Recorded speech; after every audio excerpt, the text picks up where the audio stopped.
Hello, friends. This is Adrian Sinclair with Apodcast.com, a podcast with interesting people. And today, our interesting person is a psychic. First time on the show, and I'm super excited. We're going to have some interesting questions to bounce around. And her name is Sugar Forbes, and we're going to be doing a conversation with Sugar Forbes today. Roll the intro.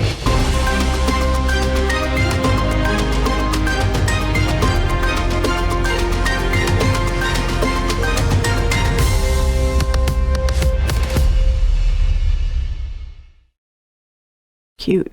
So real. Legit. So legit. Welcome to the show. Thank you. I'm so excited to have you. Like I said in the intro, first psychic on this show. And I'm 50% excited and 50% super scared. 'Cause I don't know what's going to happen, but I have a bunch of questions, so I feel like I'm somewhat prepared. Well, I'm 100% excited. So let's start. So you are a psychic. I am a psychic. And I was doing research on as I was prepping some of my questions, and I was doing the research, and I'm like, well, you know what? I need to start with a definition, because a lot of issues that I see when people are debating something or talking about something really stems from the definition, because people are, well, that's not how I meant it. So I looked up what the word psychic means. So tell me, what does it mean? Yeah, and psychic, according to the ever-present internet resource called Wikipedia, is the word psychic is derived from the Greek word psychikos, which is of the mind or mental, and refers to the part of the human mind or psyche. And also, Wikipedia goes into what a psychic is, and in their definition, a psychic is a person who claims to use extrasensory perception, also known as ESP, to identify information hidden from the normal senses. So I guess, sight, touch, smell, and all that. Particularly involving telepathy or clairvoyance, or a person who performs acts that are apparently inexplicable by natural laws. So sounds almost like supernatural. And they end with, although many people believe in psychic abilities, the scientific consensus is that there is no proof of the existence of such powers, and describes the practice as pseudoscience, which I think in it almost sounds like a pejorative, like, oh, that's just pseudoscience, that's some kind of woo-woo stuff, right? So the question that I wanted to open up with after these definitions, I wanted to ask you what your definition of psychic is, and what does it mean to you? Yeah, I never think of it in terms of ESP or telepathy or woo-woo, or clairvoyance. Or clairvoyance does resonate with me, which just means clear seeing, clear vision.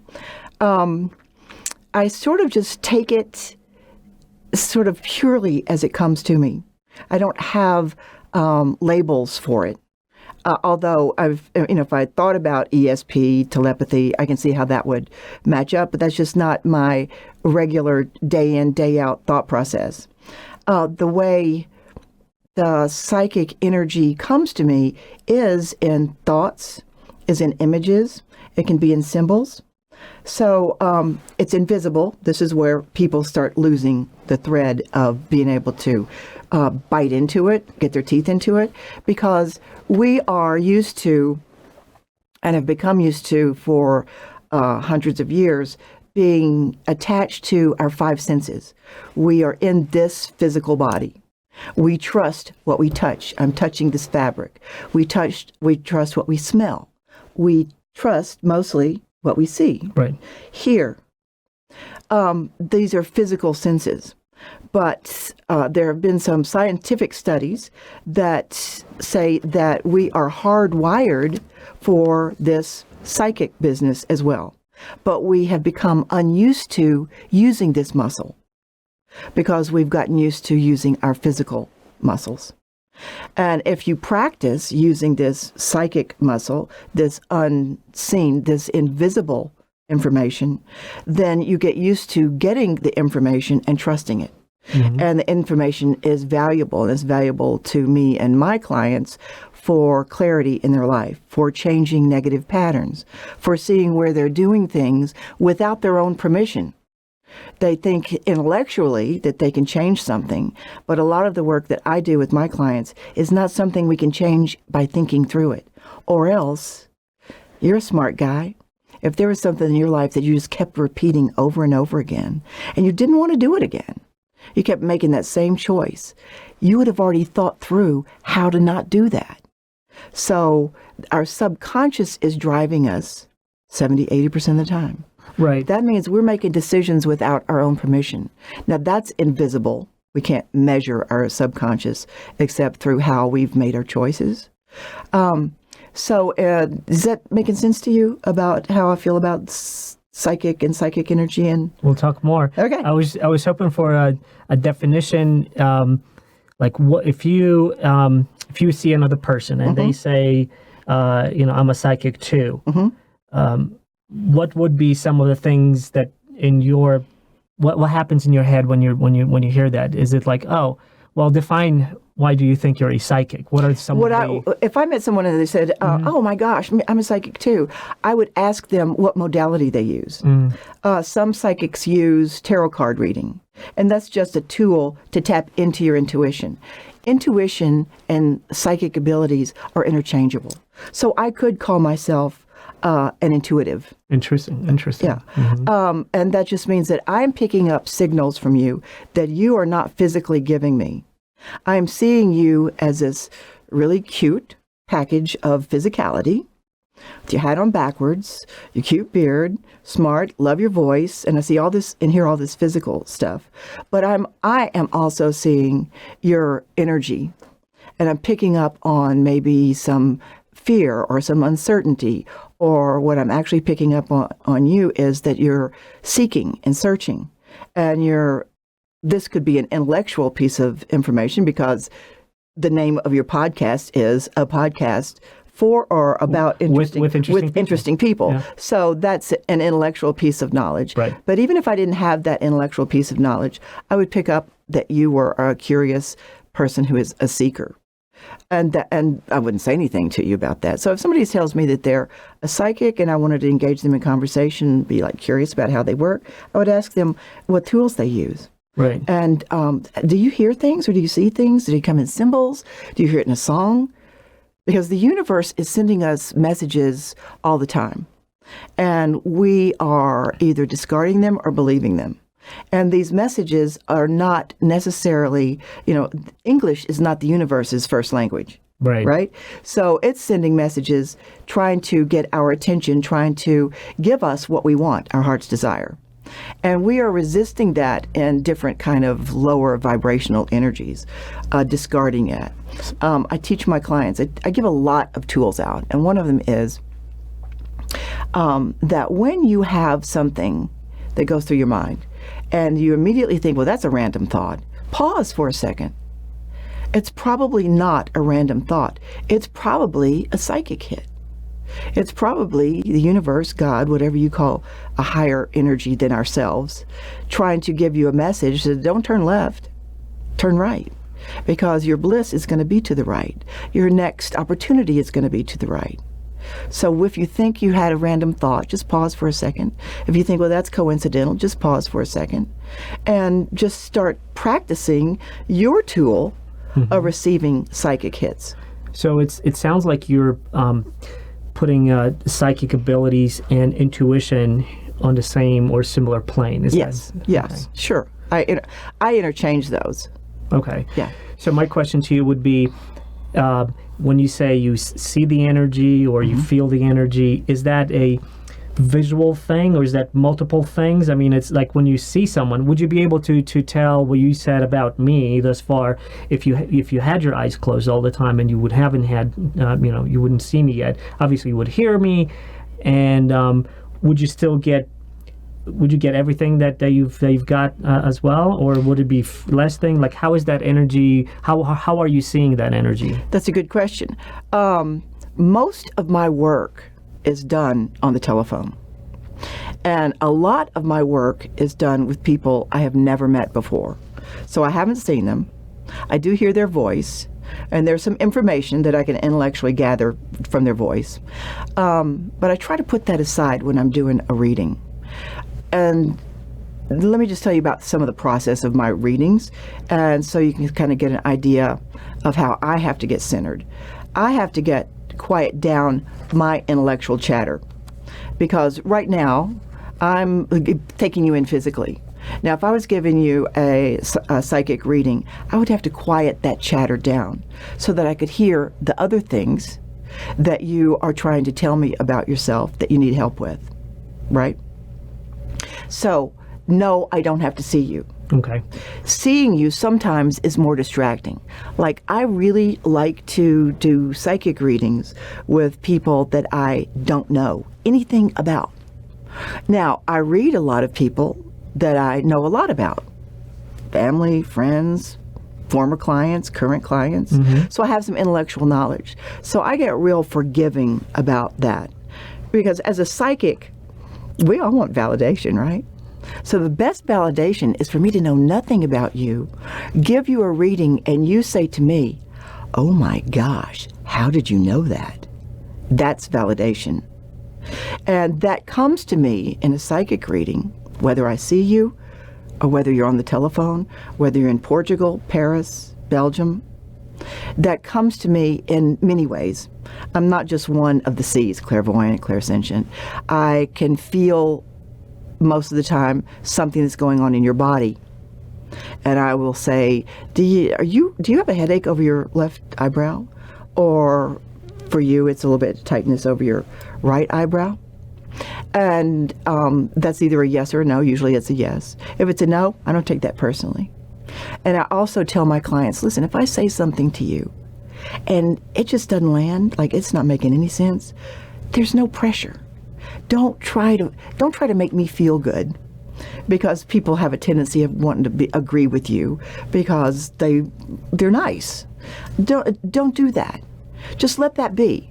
If I say the word Keith or bicycle or horses, and you don't know anybody named Keith, you never rode a bicycle, and you don't like horses, don't worry about that, because in 2 weeks, when you're going to the grocery store, it'll come to you. Oh my gosh. So while we're in the reading, we're just free.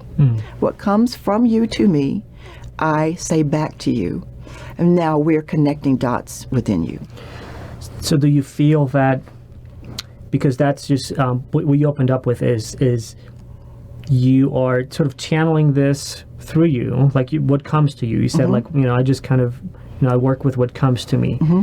And so there is, I sense that there's like no sort of structure how you go about it. You just kind of wait and see what comes and comes through you. Or do you have some kind of structured way of approaching when you're doing a reading?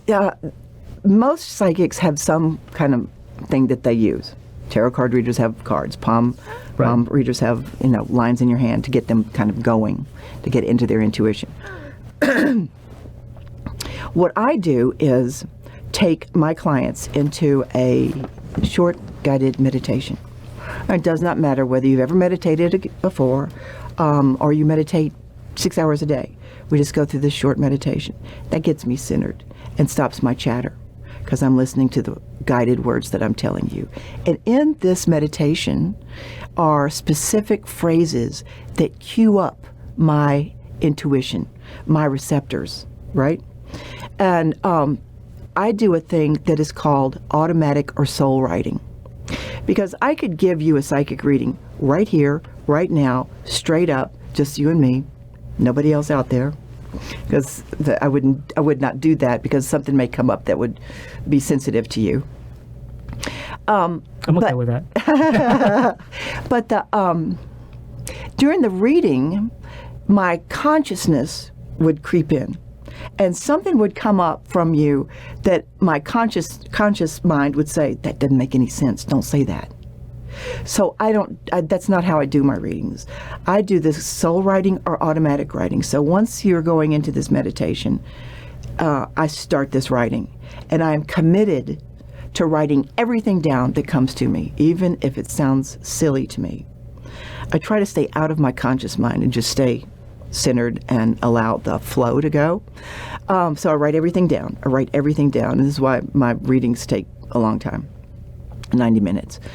And when finally there's nothing more to write, when I'm done writing, part of my commitment then is I bring you out of your meditation.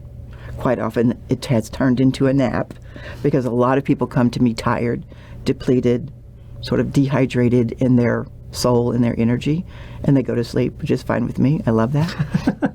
Okay, well, So I bring you back, and then I read to you everything that came out that I've written down.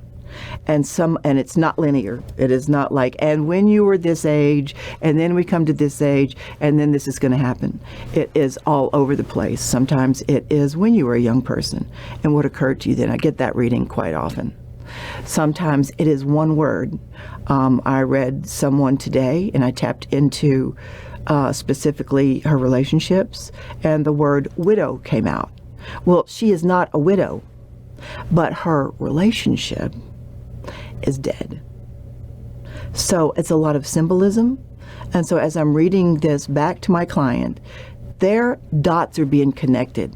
See, all I'm really doing is helping you, the receiver, remember what you already know. You already know what I'm getting ready to tell you, but it has been shoved down, and you're not able to access that information, those tools, to make your life decisions.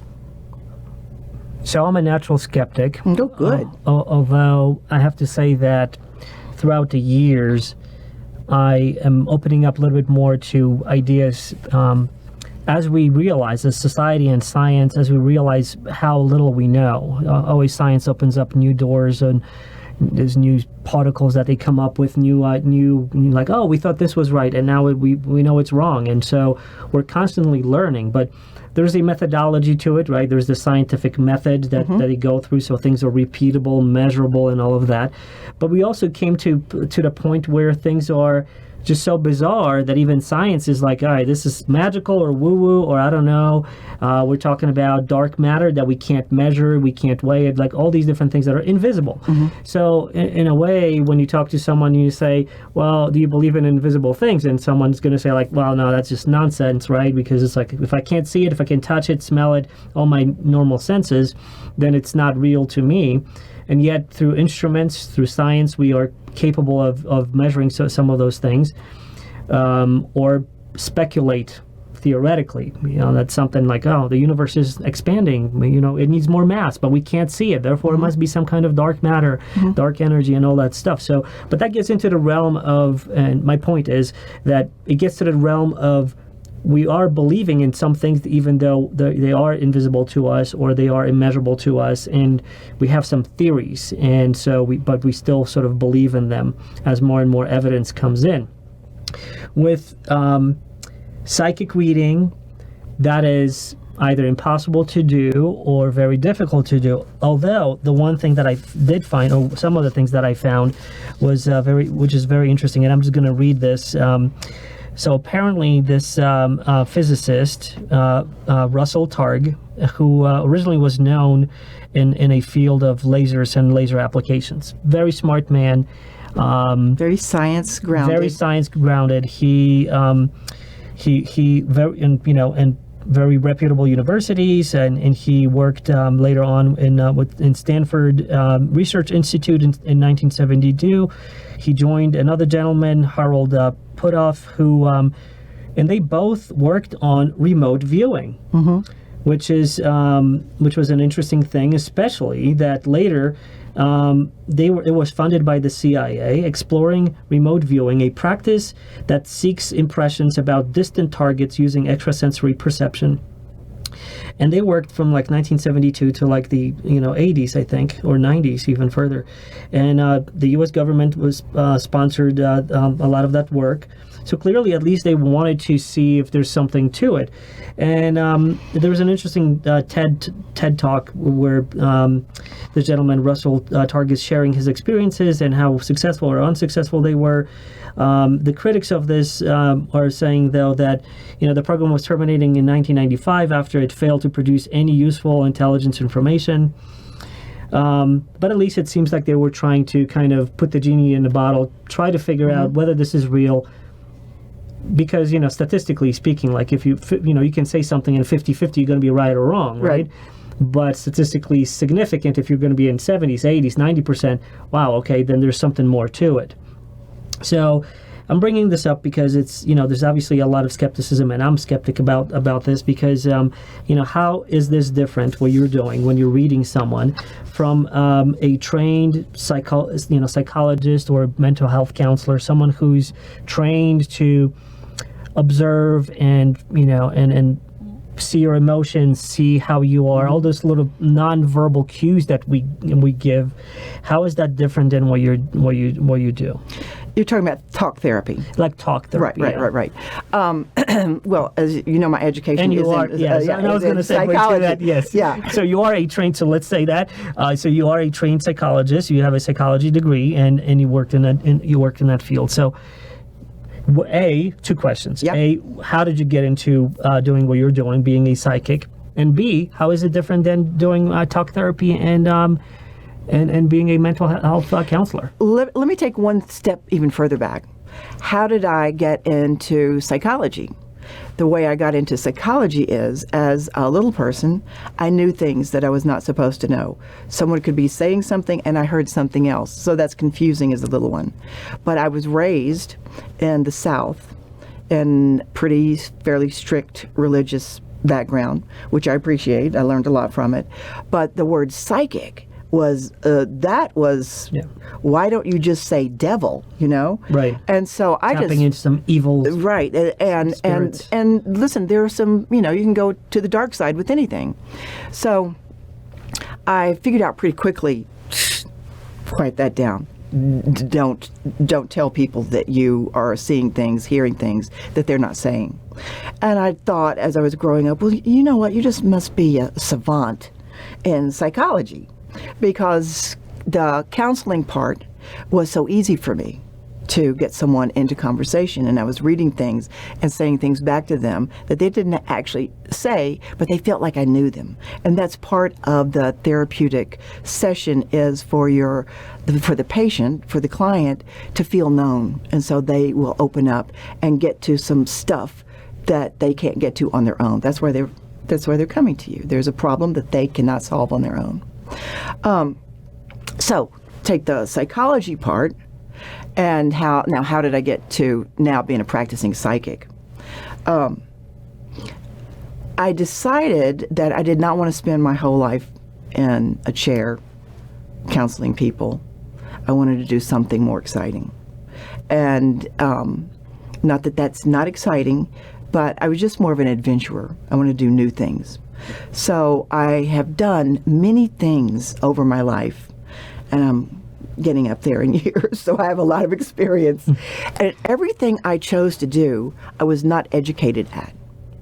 I became a sculptor, and I was sculpting portraits. I was not sculpting like balls and arches. I mean, this is stuff that you had to have some talent, and all of that was done intuitively. I became a portrait artist, painting. That was with no education. That was done intuitively. I became an interior designer, which is a very creative process. Had no education in how to measure a room or what furniture goes where. I intuitively did that. So all of these things, in fact, being a mother, I intuitively did that. All of these things I just jumped into. And so when it came to a time in my life and that a trauma occurred.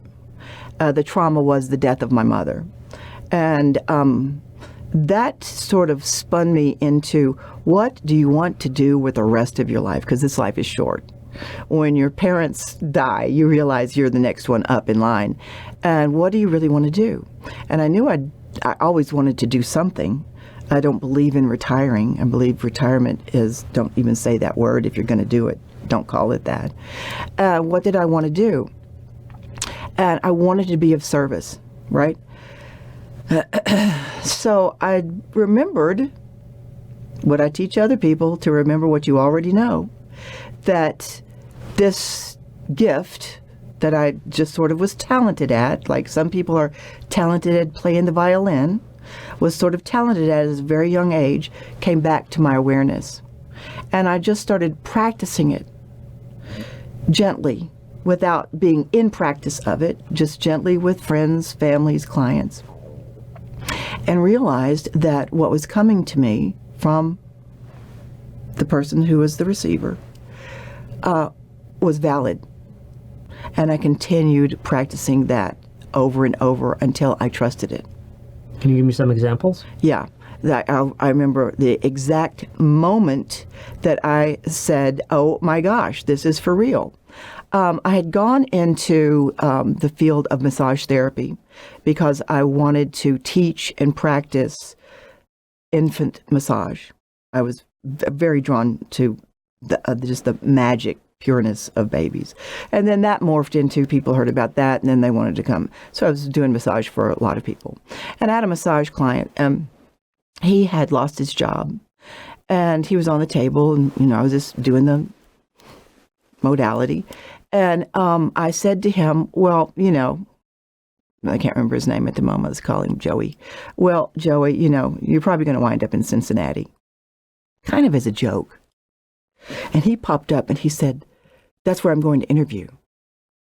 And that really hit me. That message came, that was one message, a one-off, but it really hit me hard to pay attention to this. How did it come to you? Was it like just a nonverbal? I just saw the word Cincinnati in my head.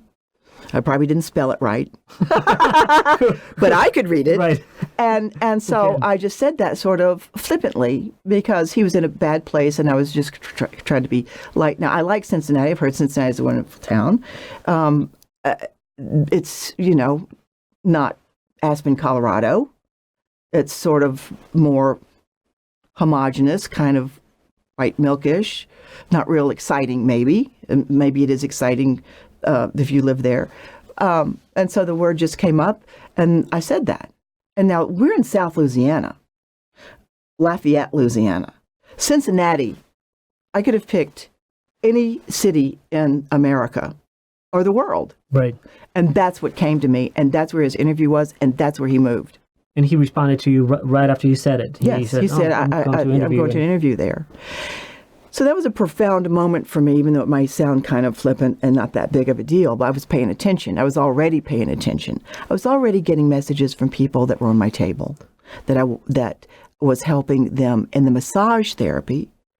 There's so much information you can get from touching people, muscles, skeletal, tendons, ligaments, all that.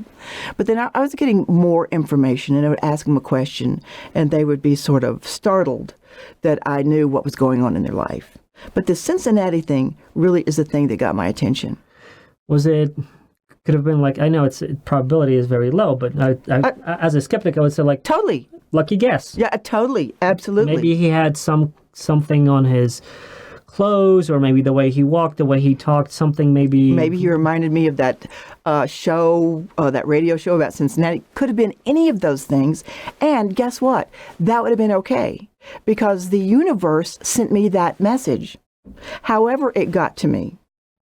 And to be not judgmental about how it got to me is okay with me. So yes, it could have been just a wild guess. It could have been a coincidence. Now remember, if it's a coincidence, and I'm thinking in my head, that's a coincidence, or that's random, or I can't believe that word came to me. Now that is a signal to me to pause and ask if that is real or if that is just a random thought. So what I'm thinking is, how do you separate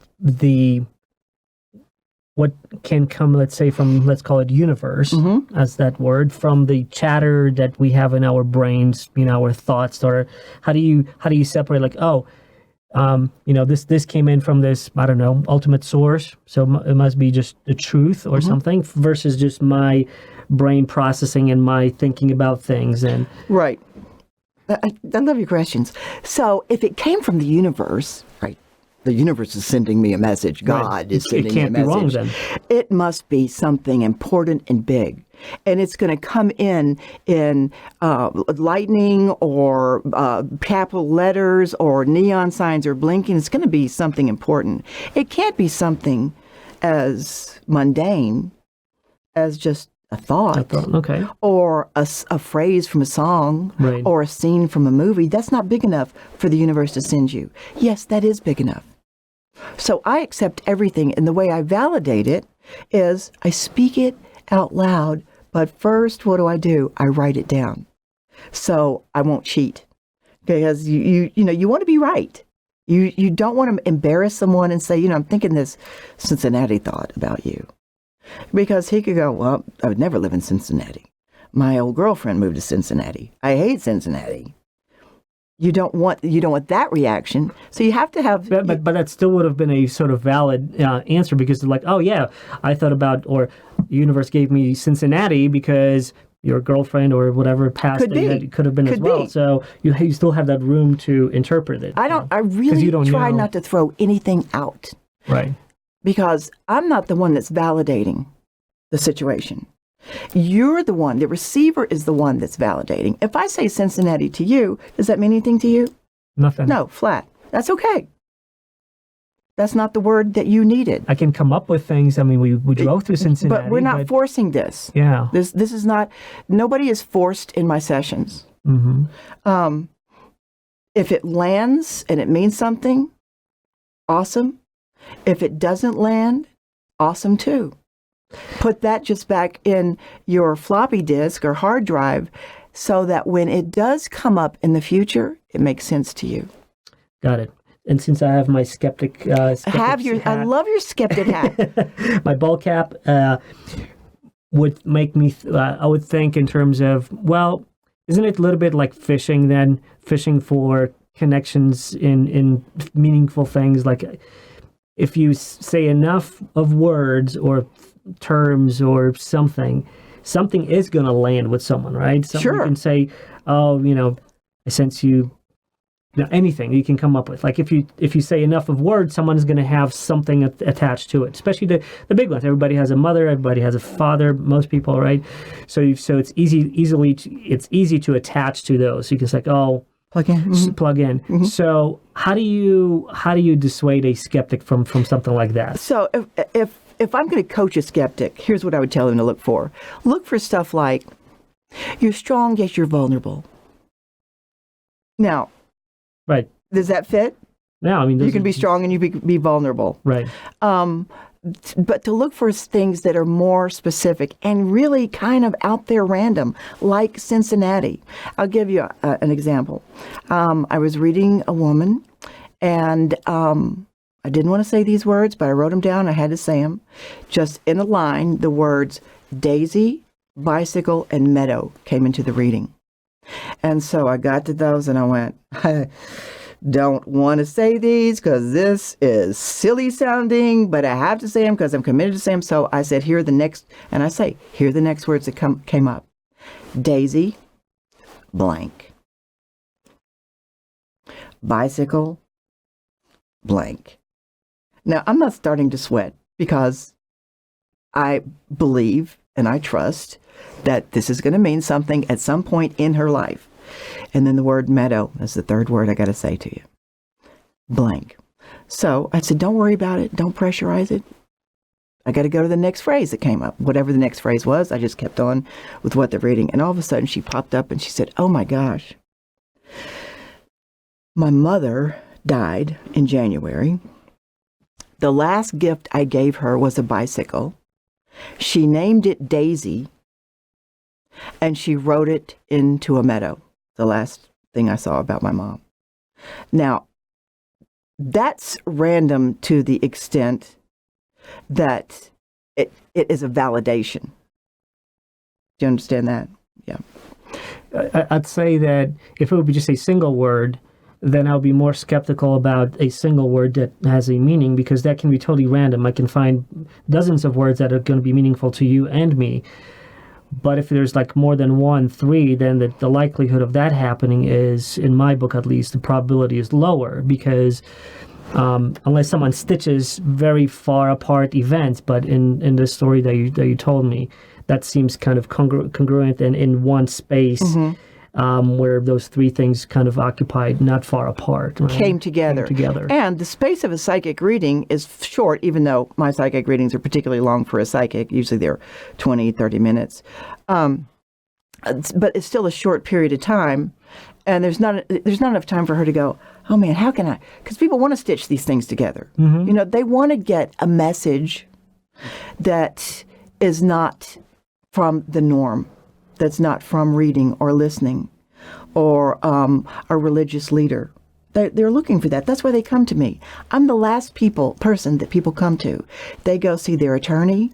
They go get a divorce. They go to their priest. They go to their gynecologist. They go to the hairdresser. They go to the massage therapist, and then they come to me.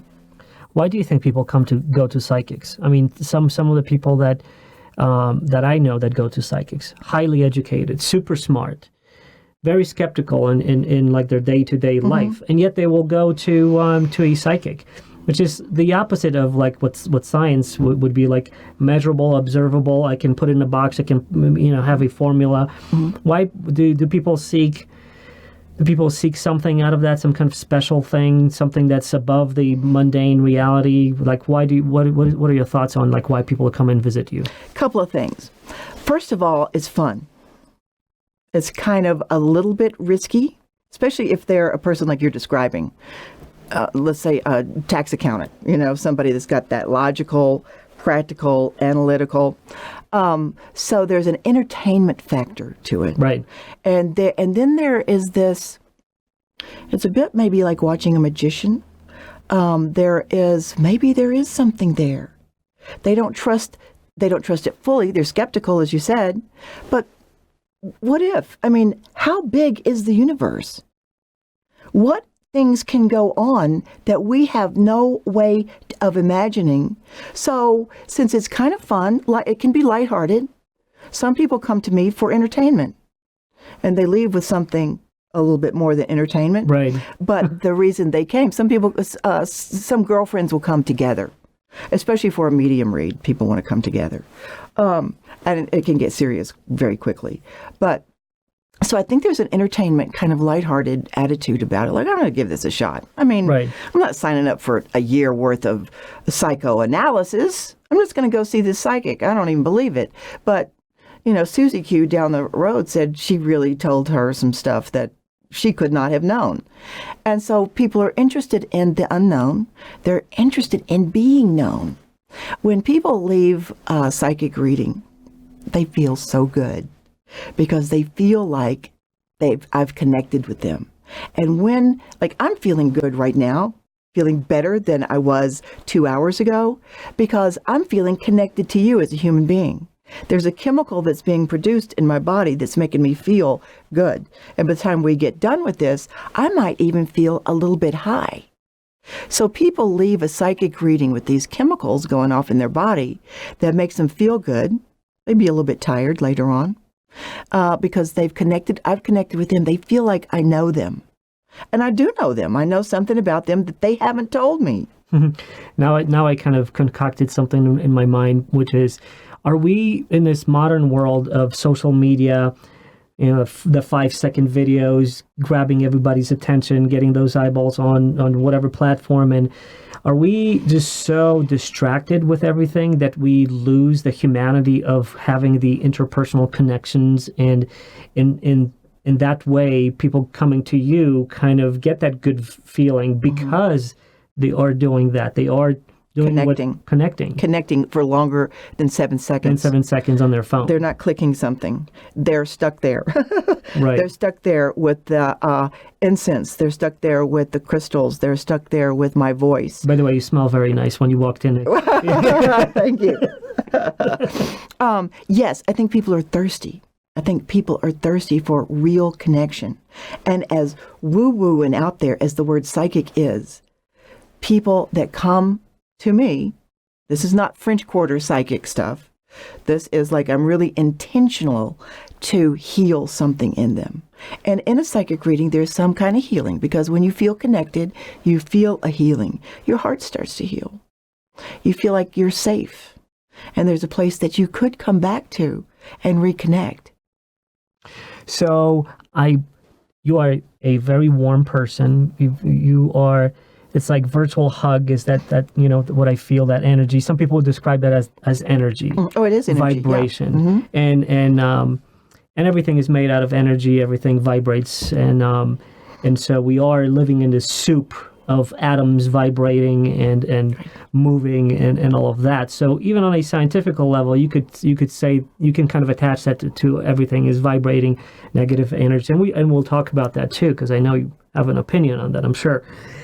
But that kind of feeling is maybe just because you're that type of a warm person and it doesn't tap into some kind of ESP or supernatural powers, which is where I think the psychic, and we're talking to psychics or even considering this, becomes woo-woo for people. Because people are like, well, are we talking about some kind of superpowers over here, tapping into some kind of superpower things that we can't measure and it's invisible to us? Or is it because you're just a warm person and I like being in your company? I mean, either one might be valid for some people, but that there's a clear distinction, right? There's clear of like, hey, I'm going to go and see you because you just make me feel good. Versus that's one. Definitely. One motivation for someone to come and visit you.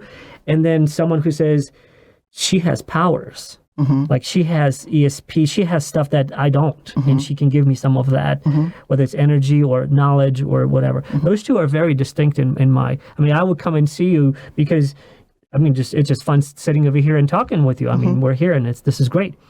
But to come and with a belief that you have, ability to tap into something, is that's where the skepticism comes in. Sure.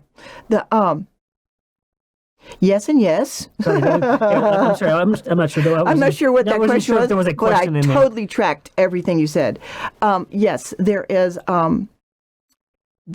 a feeling that feels good.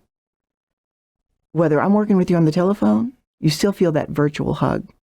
Now that comes from an intention of being in the vibration of love when I'm working with someone. The vibration of love is universally attractive and draws people in.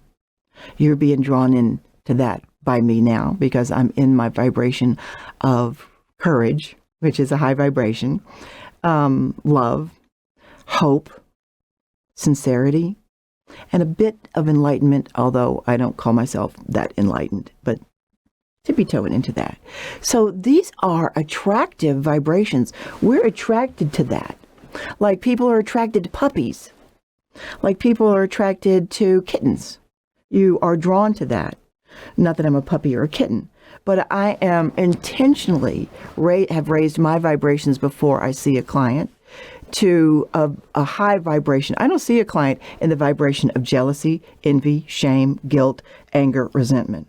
How do you do that? How do you raise your energy to that? Oh, lots of tools to raise your energy. The fastest way you can raise your energy to a higher vibration, away from anger and jealousy and all the shame, guilt, all the lower vibrations where we don't want to make decisions, is laughter.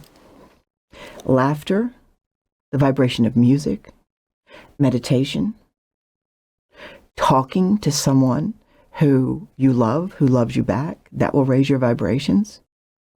Sometimes I call a friend and say, listen, I need 45 seconds to go below the line, which means I'm getting ready to talk some gossip.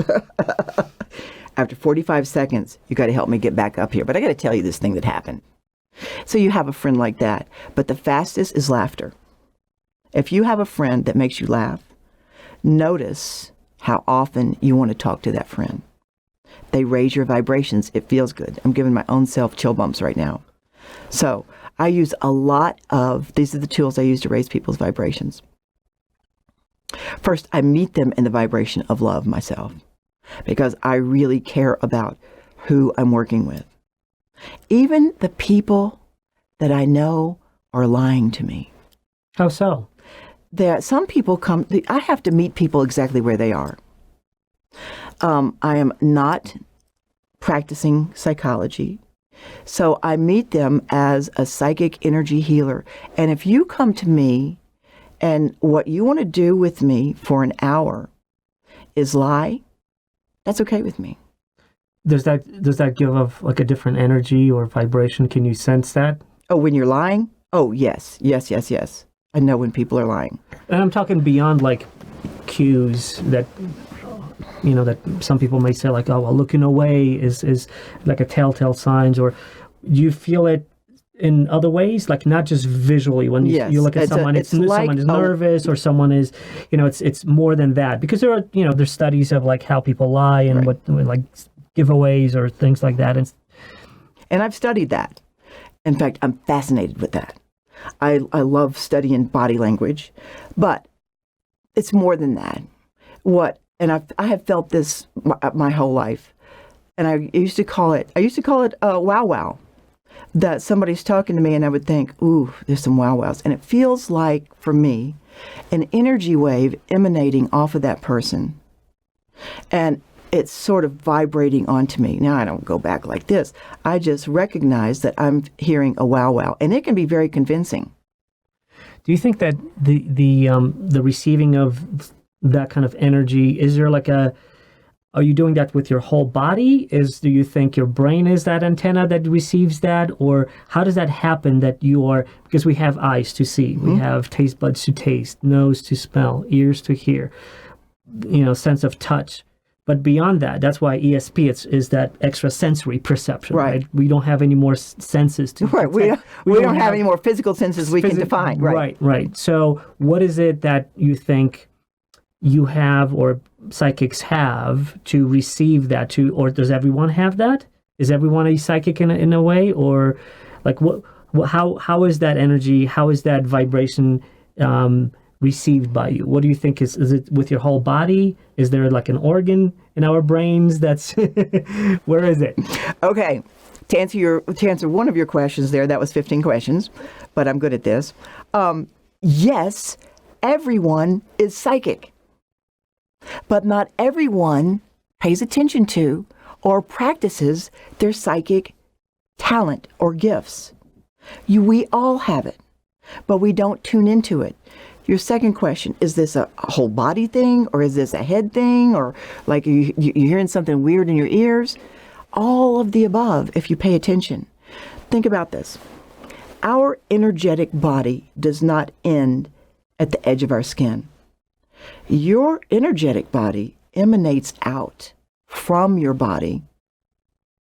And so you can feel things before it touches your skin, if you pay attention. This is why when you walk into, let's say you're going to a party. Let's say you're at the party and someone walks in, and before you even turn to look at them, you feel something either draining you or you feel something that makes you turn around and say, what is going on? That is their energy, usually negative if it affects you that way. They didn't touch you on the shoulder. So yes, I and you can as well, if you want to practice, and I can teach you the tools, feel things with my energetic body. That's the wow wow that I would feel if somebody's lying to me. Mm-hmm. I hear things. This would be a physical thing. This is not a psychic thing. This is science. I can hear things that are incongruous in their voice. That is not something I've ever seen taught about the body language seminars and that kind of thing. It's not that's not ever taught, but that's something that sort of hits my tympanum, my inner ear, kind of odd, kind of another wow wow. And then, of course, the physical cues.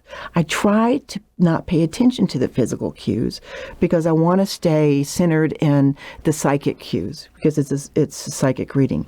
Now, when we graduate from a psychic reading to do energy healing, that's a different thing. I may call you on, are you really sure you're in your own truth? I would try to bring you to the truth. But sometimes people just cannot get to their own truth. They have been narcissistic, sociopathic, lying, manipulative for so long that even when they are paying for it, and I am not cheap, they cannot get out of their act. And that's okay. Maybe next time they can. Or maybe the next caregiver that they go to can reach them. All I can do is give them the comfort and encourage them in the time that I have with them. Does that make sense? Yeah. I don't find it insulting, let me say that. Yeah. You come to me and you lie to me, I'm not insulted. I'm thinking also about how being a psychic and being in this space of knowing and not knowing at the same time. The not knowing is the universe, the energy, the one with everything, however you want to call it, your God. And the knowing part, which is this person in his body and his vessel that's going through all of this, and then someone else coming to you with some expectations. Like, I'm going to come to you, or someone's going to come to you and say, like, tell me about my future. Tell me about all those things. And then you as a person having the faith, belief that something meaningful is going to come through this energy, and having the stress of producing something that is meaningful to that other person. So I'd be stressed out. I'll be a terrible psychic. I know, wouldn't you? Yeah. I'm not. How do you deal with that? I'm in trust of something is going to come through that's going to mean something to the receiver. I am not in my ego. Now, if I'm in my ego, I'm really nervous because I want to perform. I want to be right. I want to tell them something profound. I want to change their life. But that's not where I go with it. I just be centered, grounded, connected, protected. I protect myself in the light of God, in the light of the universe, and allow whatever flows through to flow through. So now I'm not invested in that emotionally or with my ego. So if I'm wrong, if I gave you a 90-minute reading and everything I said to you was totally, you did not relate to it at all, that's okay. Now, that has never happened. Maybe if that had ever happened, I'd be a bit more nervous, but that has never happened. So that I trust God, the universe, source, the divine, to send me what that person needs, not what I need, not what I need to say to them, what they need to hear. Now, that is a bit out of your ego. So the flow is there. Flow. I don't use the word channeling. I don't know why I don't use it. I just don't use it. So I'm cool with whatever happens. Okay. That's being present. That's just being accepting of what comes through. Since we can't measure this, we can't judge it, we can't quantify it, the only way you could do this work is to be free with it, is to allow it to come through, not attach yourself to it, not have to be right about it, and to see if it lands for the person who's seeking an answer. People come seeking something, even if it's just entertainment. So now we're back to, why would people come to you? Why would a CPA come, a logical, analytical person come to me? Either for entertainment, or there is something intuitively that they know needs to be shifted in them to live their happiest life, to live their highest self. They know, you know something is wrong. You've experienced this, whether you remember it or not.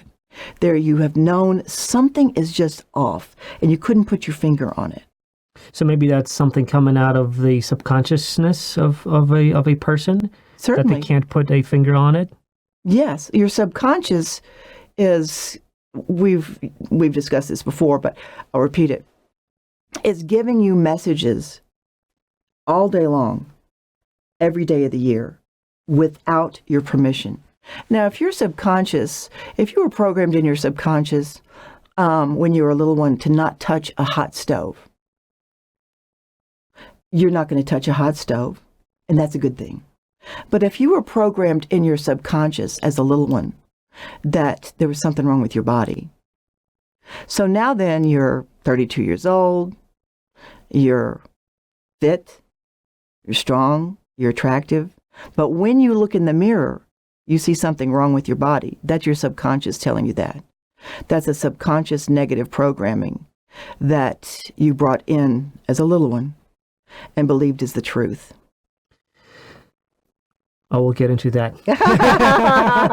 We are, especially in light of my conversation with Dr. Julie Lopez, who is a psychologist, and she wrote this book about implicit memories, which is memories in the subconsciousness, the thoughts that we don't even know we have. Right. And how we can actually rewire our brains, even though we don't have access to those thoughts. We can't, logically, you can tell yourself, okay, I'm not going to touch this stove because it's hot, I'm going to burn myself. Subconsciously, I can't do that. That space is closed to me. And but there are methods, and she has therapies in which they actually are able to change, reprogram people's subconscious, part of the brain. It's possible because you were programmed either instantly by something you overheard, saw, or were told, or you're programmed by repetition. A good example of that is before you got your driver's license, you did not know how to drive a car. So the first time you got in the car, you had to think every thought about driving that car. Put the key in, turn the key, pick your right foot up, put it on the accelerator, put it on the brake, hand on the trip. And you practice this over and over and over. So today, if you go down this mountain because you ran out of milk, you will get in your car, you'll go get milk, you won't think about how to drive the car. Right. We're on autopilot. Right. That's your subconscious driving the car. Right. You practice that until it was in your subconscious. That's through practice. Now you can deprogram your subconscious either instantly, that has to be done in a supernatural way, in the light of God, with a certain technique that I use, or through practice, which would be the way that Joe Dispenza does it. Joe Dispenza is someone who teaches how to deprogram your negative thought patterns. That'd be your subconscious. And that takes a lot of practice. And some people need that. Some people can get it instantly, and some people need to practice. Stop that thought. What is that thought? If you have a negative thought, it comes from your subconscious. You recognize it, finally. First, you have to become aware of it. As soon as you become aware of it, it starts to change. It starts to have less power. Now you can start to work on it, but it takes a lot of practice. Right. And it takes a lot of effort. And even just the focus of trying to notice it, because a lot of times what you're going to have from subconsciousness is like even not even noticeable to you. Well, you can't notice it until you wake up to it. Until you wake up, or you have some kind of symptoms, or let's say I don't know, public speaking fear, or something like I don't know, or an illness, or illness, or some kind of symptoms that may lead you to thinking, oh, okay, maybe there's something underneath that's causing this, and this is just the symptom, the end effect of it. Let's talk about going back to the psychic domain. Some of the things that I have over here for you is a question about can psychics predict future? That's a good question. I am not a predictor. However, if something comes to me about your future, I will tell you that.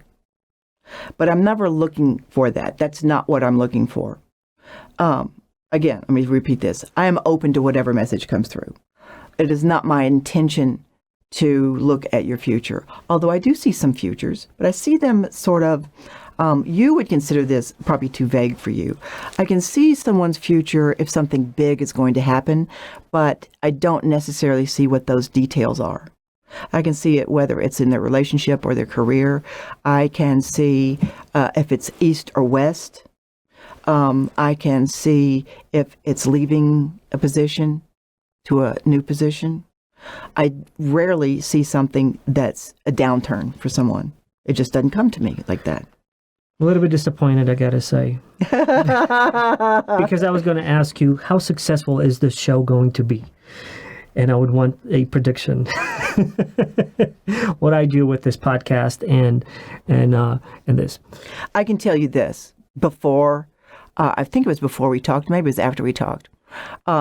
First of all, I like your energy, so let me say that. I liked your energy. I even liked your energy when I read your emails to me. And then when I saw your logo for the podcast, it felt successful to me. So let me say that. It did not feel dark. It did not have a gray feeling. It felt energetic. Now, intellectually, I will tell you that when I saw the name of it, that's just when I saw your logo, I had that uptick feeling in my energy. But now, intellectually, I have to admit that when I saw what you call it, now I'm really in love with it because I'm a curious person. So I know that you're a curious person. Now, this is all intellectual now. So now I'm connecting you with my intellect, that we have these things in common. I will be interested in listening to and watching your podcast. I can tell you that. And I think I'm pretty average, normal kind of person who's likes to watch things that are interesting. So, good vibration. Good vibration. Let's say that.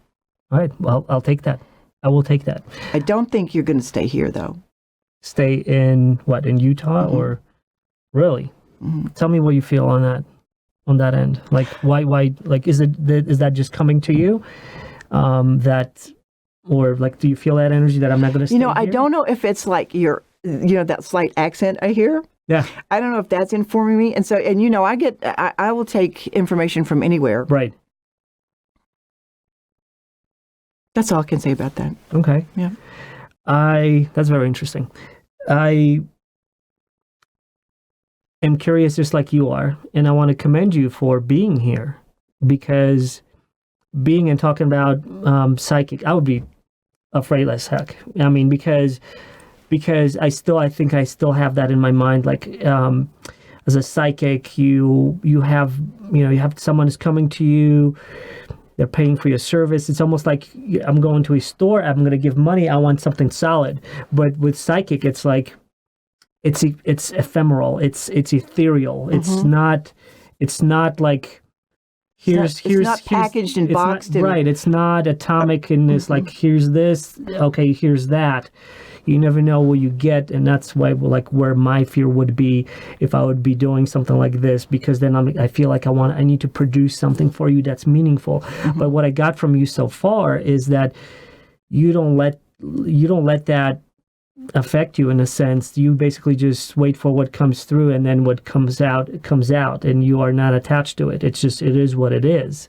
So I see from that perspective how that can be not as stressful to you. I'd be still stressed out. But I still want to just say I commend you for coming out over here and doing this. All these probing questions by a skeptic who wants to basically put what you're doing in some kind of a box or some kind of measured science project. Well, sort of a cool thing about this work is you don't have to believe it. This is not a conversion kind of evangelical thing that I'm trying to convince someone of.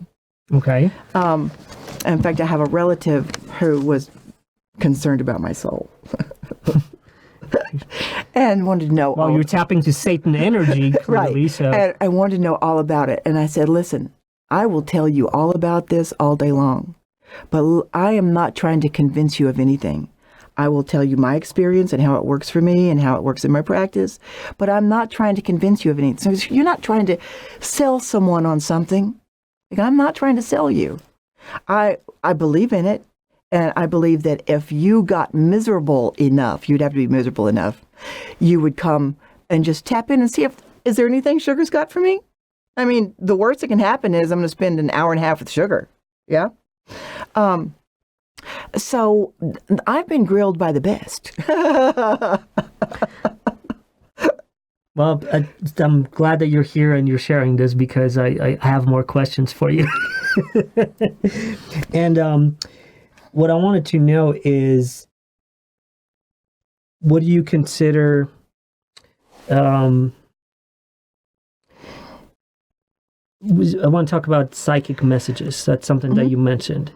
And is it the vibe that we feel? Because everyone has that story. No, probably nobody's going to call it psychic, but everybody has that feeling, right? Like you walk into a room get a vibe. Full of people, and you get a vibe, right? You don't even know what it is, right? It's just like walk in, and I can attribute some of that to basically just reading nonverbal cues, right? You can say, I see people that are just hostile in this room. You can see their posture. They just posture. They just look at me. They judge me right away. You have that feeling. So I can kind of attribute that to basically your consciousness. Your brain is quickly analyzing what's happening. Is there a threat over here? Is this okay? Where am I? Should I be running, or am I going to be cool over here? Is this a receiving type of feeling?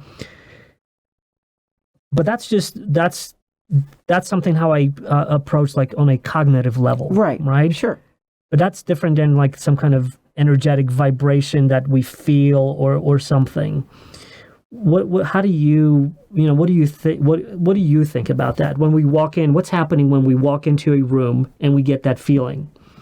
Is it a combination of both? Is it just one? How is that for you? Yeah, I'm going to suggest that the next time you walk into a room, don't worry about whether it is intellectual, cognitive, or intuitive. Just allow all the information to come to you and layer itself on you so that you can decide if you're going to go over and talk to this person. Right. Now, the other part of that experiment for you personally is in the next 4 or 5 parties, cocktail parties, gatherings you go to, notice when you walk in the room if your energy was a certain way before you came in and a certain way after you got in. And if it feels like you're losing your energy, pause there. Don't be judgmental about who looks like what. Just sort of let your eyes, your focus be soft and go around the room. And you will stop at the person whose energy is negative. And it may not be pointed at you. It may be just them, that they are sort of a mini black hole because they are going through something, that they are in the energy of jealousy because their wife looks great and her ex-boyfriend is there. You have no idea. But their energy is a mini black hole. And you are sensitive to that. Just be aware of that. Would you get that still if you would walk in blindfolded and not being able to observe that visually? Would you still be able to feel the energy? You would be able to feel your energy drain. Whether you would be able to pick that person out blindfolded, like, feeling, probably eventually you would get to the place where there's the little mini black hole. But you have your vision. Right. The reason why I asked was because I'm trying to kind of narrow down what is the source of like, feeling that vibe. Okay, right. Let me give you this.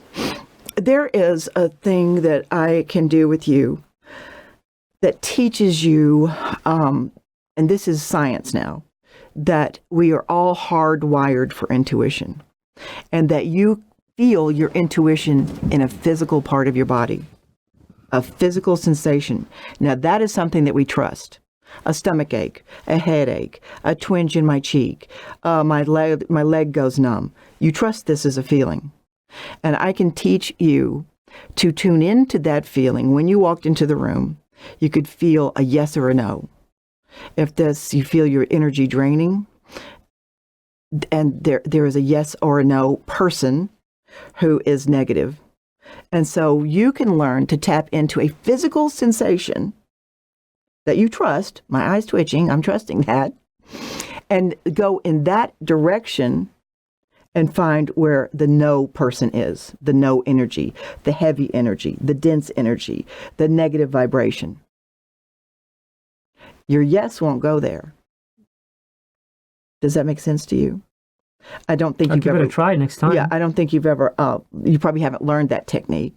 There's a technique, it's like I teach in my first couple of sessions because it is invaluable. Once you learn this, you never not know it. You will always be in tune to that part of your body that's a yes or a no. And that's your intuition saying, yes, go that direction. No, don't go in that direction. Should we go to Ruth Chris Steakhouse for dinner tonight? You'll feel a yes or a no. If it's a no, the universe doesn't want you to go there, whether it's a traffic jam or the oysters are bad or whatever it is. One of the things that we talked about, and I want to ask you a question about crystals. Mm-hmm. You mentioned crystals, and I'm trying to grasp why crystals. What is it with crystals? How are they used? Why is that even a thing? Okay. You mentioned this a little bit earlier, that everything is a vibration. Everything has a frequency. We have a frequency. This globe has a frequency. A glass has a frequency. That's why, like, you've seen opera singers that can break glass. Right. That's a certain frequency that destroys those molecules. So, crystals can be tested to see what their frequency is. All of us have chakras that are portals of energy that flow through us in different parts of our body. And those portals have been tested, just like the energy that's emanating off of our body can be tested. Then these portals can be tested of our chakras. The findings are that certain crystals vibrate at the same frequency as certain chakras. So that when you put these crystals on those chakras, they balance out. And so the vortex of energy starts to flow freely. So you are either getting your messages properly or your organs are working properly. So that's a scientific thing. Smoky quartz helps break up negative patterns. White quartz clears your crown chakra. So I use crystals and stones, whether it's just the color vibration, all of your chakras also vibrate to a certain color. Colors have a frequency. Right. Whether it's a color vibration or a specific mineral vibration, I use stones to clear chakras. I also use stones for dream work. I use stones for some of my psychic work that sort of just empowers some psychic tools. Tell me more about the dream work. Oh, dream work. I love dream work. As you know, we sleep 6 to 8 hours, 4 hours, whatever it is you get. And if you're lucky. Yeah, if you're lucky. And you're having a dream every 90 minutes, whether you know it or not. And what you're doing in your dreams is one of a couple of things. One is you're processing stuff that you are either unable to or don't have time to or don't understand in your conscious life. Your dreams are processing things like grief, like heartbreak, like fear. And depending on the dream, that I can tell you that it's either a processing dream or obviously a predictive dream. Some people have dreams for forecasting. Some people have dreams to connect with people on the other side. Because in your dreams and in meditation, those are the easiest places to connect to people on the other side.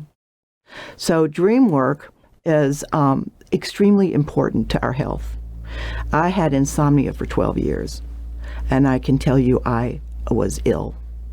I was mentally not with it. My body was breaking down. So it's extremely important to sleep, for one thing, and to pay attention to our dreams. How do you work with what is the dream work part when someone comes and sees you? Are they telling you about their dreams? Are they how does that fit into your? Yeah, usually people come to see me because they've had this weird dream, and they've actually remembered it. There's a miracle right there. And this would be someone who's not been through a dream workshop with me or something. This is just somebody that comes in or texts me. They usually text me and go, "Sugar, listen to this dream." And so it's not my job to interpret your dream.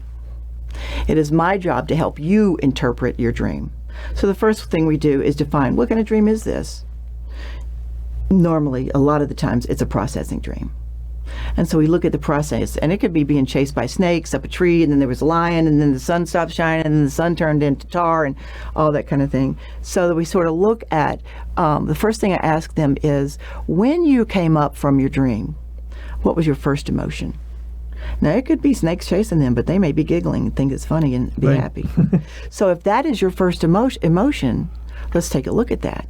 You were processing something, and your first emotion was happiness. So we start taking a look at it from that point of view. And then as I'm talking to them, they are able to start interpreting their own dream.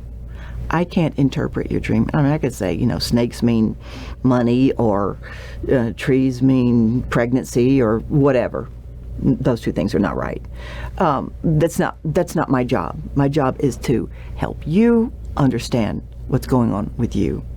You may be thinking you're dreaming about your ex-girlfriend, but you're actually processing the death of your aunt.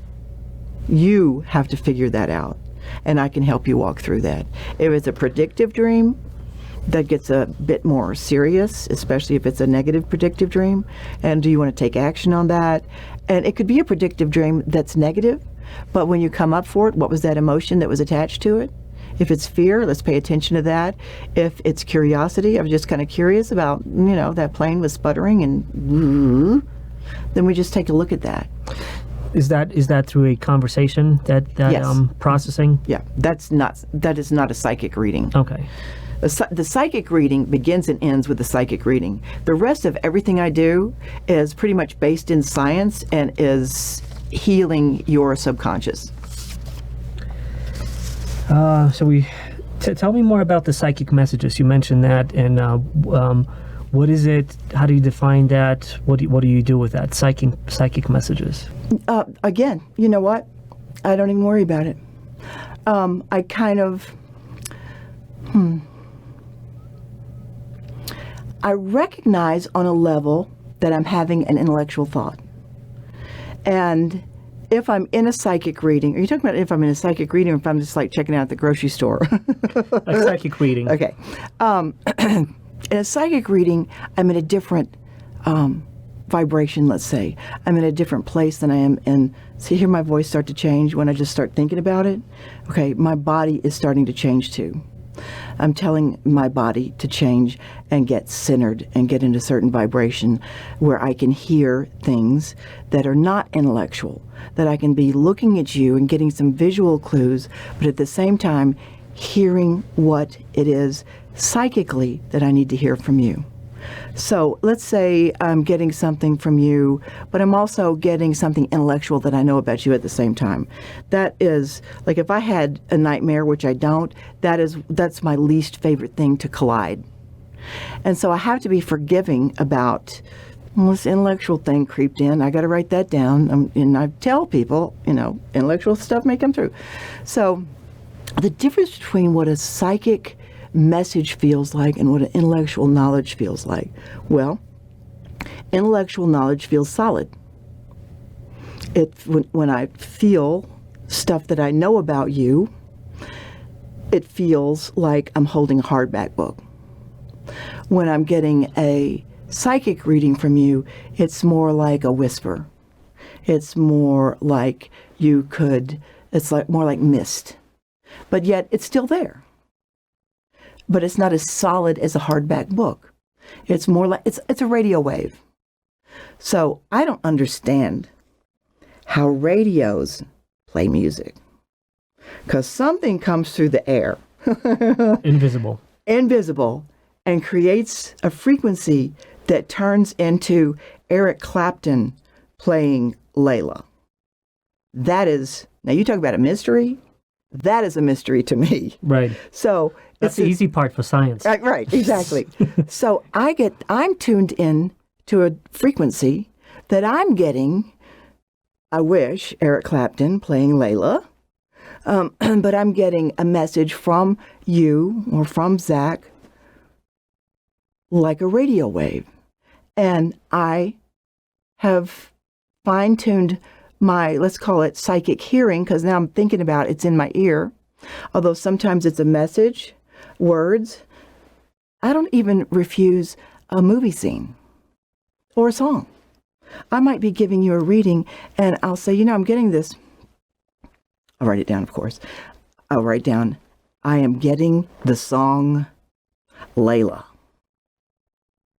And now the receiver may have a huge connection to Layla, or their cousin who just got married and then ran off with the groom's best man, was named Layla, and that was a big deal. So I have to write that down. That's a psychic message. Sometimes I'm reading someone, and I will write down, I'm feeling nauseated. And so then I have to read that back to them. And 9 times out of 10, they were feeling nauseated, or the topic that we're talking about is making them sick at their stomach, or they have a digestive issue. Hopefully it's not a stomach bug that I'm going to get. So physical things that I feel, I write down. And I do feel some physical things. I'm not a medical intuit. I wish I was. Although I can feel some medical things. What is a medical intuit? A medical intuit is someone who can be with you and say, you know what, you have gallstones. And you go, well, how many symptoms? And you go to the doctor, and lo and behold, you have gallstones. I don't see that. I don't feel that. I do feel people's bodies. I do feel heaviness in your heart. I can feel maybe you have some blood pressure stuff. Not you personally. And I say that. I let them know what I'm feeling in their body. And that usually has there's a connection there that they can connect to. Because I always say, look, I don't have a headache, but now I have a headache. And I remember the first time this occurred. Someone was coming in to see me, and I started getting a headache as they were walking. I had a long hallway, and I started getting a headache as they were walking down the hallway. And I said to them, I do not have a headache. Do you have a headache? And they had a headache. And then I started trusting that. So then whenever anyone had a physical symptom that came to me in a reading, I write it down as my little toe hurts, my leg feels numb. And then we explore, there's certain things that all these things mean physically. If you are having digestive issues, that used to be the first thing I would ask people, do you have any digestive issues? And if they did, then I know they have some problems in their solar plexus chakra, which is where your creativity lays. And a lot of times if somebody was having digestive issues, then their creativity was shut down. So now we're getting more into intellectual equity, that this has been studied and studied and studied and validated. So, and I've done the studying, and I know if there's something going on in your solar plexus chakra, your chances are going to have some creativity issues. Some being able to be aware of possibilities, of ideas, of opportunity issues. Mm-hmm. So we go down that checklist, and lo and behold, there's going to be one of those things. How do you prepare for a session when someone comes in to see you or over the phone? How do you prepare yourself to, like you said yourself, quiet down maybe your mind? Mm-hmm. What else do you do before very important, and it's important for everyone, not just me. It's not just people that work with psychic energy. I protect myself with the light of the universe, the light of God, and I see myself being covered with white golden light from head to toe. And then I see myself being wrapped head, shoulders, torso, pelvis, legs in this white light. And if it's somebody particularly troubling, I wrap them in it as well, so that their energy, if my little bubble gets a crack in it, their energy can't come out and get into me. Is this a visual process for you? Are you imagining this? Yes, I'm imagining this. But I can do it in seconds, like as soon as that's how long it takes me. Then I ground myself. Sometimes I go outside and walk barefooted, even in the cold. That's a great way to ground yourself. I make sure that my stones that clear my chakras are around me, or I'm wearing them, or this is a medicine bag that is full of protective, I would call them sacred objects, stones. Yes, sacred objects. Yes, let's talk about that. Okay. Sacred objects. Crystals are sacred objects to me. Are they different for everybody else, or are they some of them are universally sacred for everyone? I think some people just think crystals are pretty. I do. Yeah. And I didn't always feel like crystals were sacred objects to me. I started recognizing and really tuning into sacred objects when I was studying Catholicism. And I was interested in why I would go, because I grew up as Protestant, Southern Methodist, which is very much not Catholic. Different sacred objects, but really hard to recognize because everything's sort of on the same vibration. But in the Catholic Church, It is obvious. And every time I would go to a Catholic Mass, I was not Catholic, I became Catholic, I would just notice this feeling would come over me. And I wasn't even that into the message of the Mass. And so I started noticing what was it that was making me calm there. Well, they do the same thing over and over and over, and they have specific items that they use. There is a ball, I'm sure it's called something, Catholicism, with incense in it, and this is swung. You stand up, you kneel down, you stand up, you kneel down. You chant, then there is a chanter that chants. You cross yourself, you kneel before you go into be seated.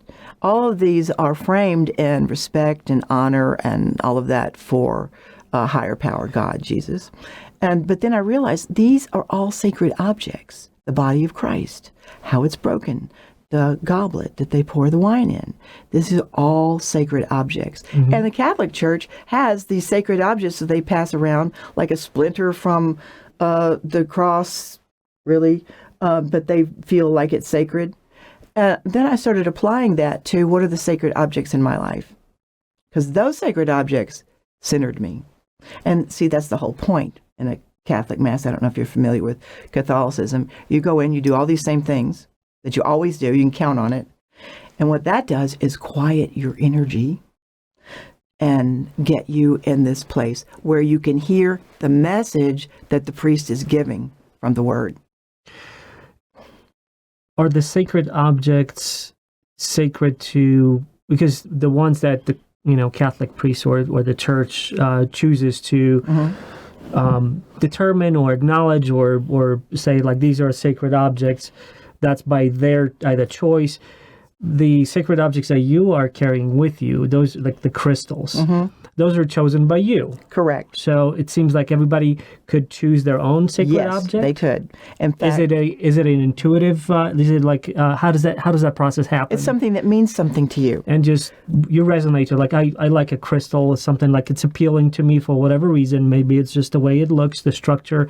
Maybe it's something more. Or a piece of wood. A piece of wood. Or not a crystal, a river stone. Right. Or something that someone that's beloved to you has written on. That could be a sacred object. Okay, so something that's meaningful to you. Yes. And how does that fall into your practice and your wearing and carrying them with you? Mm-hmm. Is it just something to remind you of or like an object that helps you center yourself, just like you said? How else are you using those sacred objects? You know what I like about your questions? They're all yes, There's yes. too many of them. They're yes, yes, yes, yes, and yes, and just maybe one little no here and there. Yes, all of that. They mean something to me. When I touch this medicine bag, I know what is in here. I know there are some things that enhance psychic gifts. I know that there are some protection stones. This is a shaman stone. This is made out of horn. So this horn is grounding. This is a protection thing. This is for my crown chakra. So I'm reminded that all of these things can be centered, calmed, and taken care of and protected. This mala happens to be one of my tools that I check people's chakras with. What's it called again? This is a mala. Mala. Mm-hmm. Do not know why it's called a mala. It probably means something that I don't know. But this is a crown chakra crystal. And then there are some other smaller crystals here for grounding. Wood is very grounding. So when I have my thing spread out before me, I can see the little piece of wood that my granddaughter gave me. And so that has the energy of love and being grounded to the earth. Then I can see my pink quartz crystal. That is the energy of unconditional love. And all of these different things that mean something remind me just to be here, be centered, that my ego is taken out of it. I'm taken care of, and I'm here to serve other people. And these things are sacred items, sacred objects, give me comfort, make me feel at home, make me feel connected to God, the universe. I absolutely adore thinking about, I don't know if you ever see these on social media, but something will come on and go, this is the earth, and then this is the moon, and then this is the sun, and then this is the Milky Way, and then you get to how huge the universe is. Right. And I love that feeling of how tiny we are. And so the possibilities are endless. So now, if the universe is that huge, how do I get recentered? And these sacred objects remind me, just like the Catholic Church, to get centered, be quiet, and listen for the message.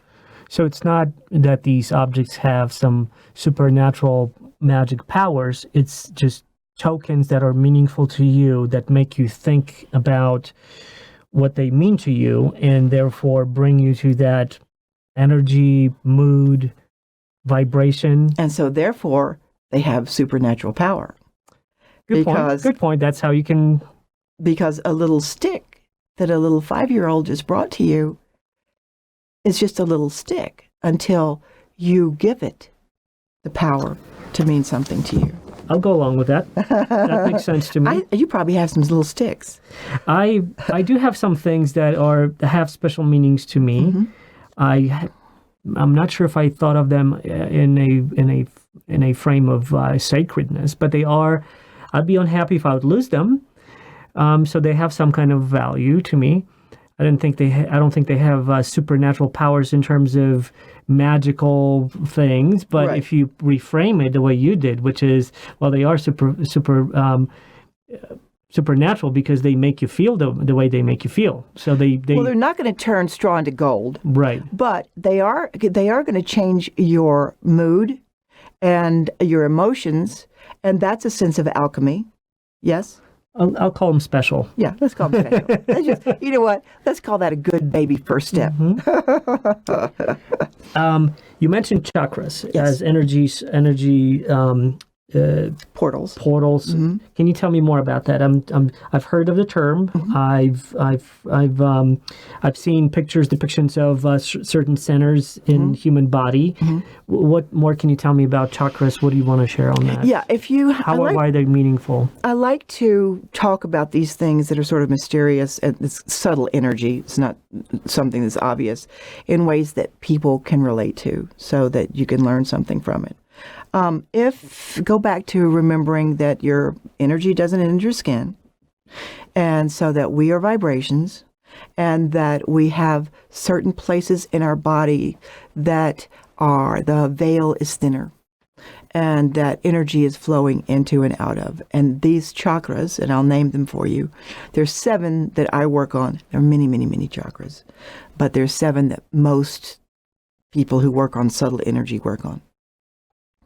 The first one is your crown chakra, which is the very top of your head. It's with that space where when an infant comes home from the hospital, is that little soft spot. That is your crown chakra, and that's your connection to your higher power. And I see mine, and I see it this way mainly because an energy worker said, I saw your crown chakra and it was huge, like a funnel. And I like to keep it that way. I like to keep it big and open. So whatever message is falling out of the universe from God, the prophets, whoever you get your messages from, are falling in there. And I don't miss anything. And believe me, I miss plenty, but I don't want to miss anything. That's your crown chakra. That resonates to the color of white or crystal. That's the vibration that it has. And so I use a white or crystal on that chakra to clear it, to balance it. When that chakra is out of balance or blocked, you cannot hear the message that God may be whispering. And remember, English is not God's really first language. So you may be getting a message, not in Russian, but in some other symbolism, and I want to get all those. Then the next chakra is your third eye chakra, and it's here. And this is where you work on it. And the color that resonates and vibrates with that is purple. And that goes from the front of your head to the back of your head. And right in the middle of your brain is something called the pineal gland. And it's in the shape of an iconic Egyptian eye, right? That is your intuitive receiver. Like that's where your radio receiver is. And that's where the frequencies will come through. So I want to keep that open so I can get the message from God. The frequency comes through the pineal gland. And the pineal gland is going to now distribute it where it needs to go. The next chakra is your throat chakra, and it's like from your lower jaw to your clavicles, front of your neck to your back. This is so important, and we don't pay enough attention to your throat chakra, where your words come out. And we, in our specific culture and society, because we're pretty polite, civil, kind of mannerly, we stuff a lot of our words. And some words should not be said.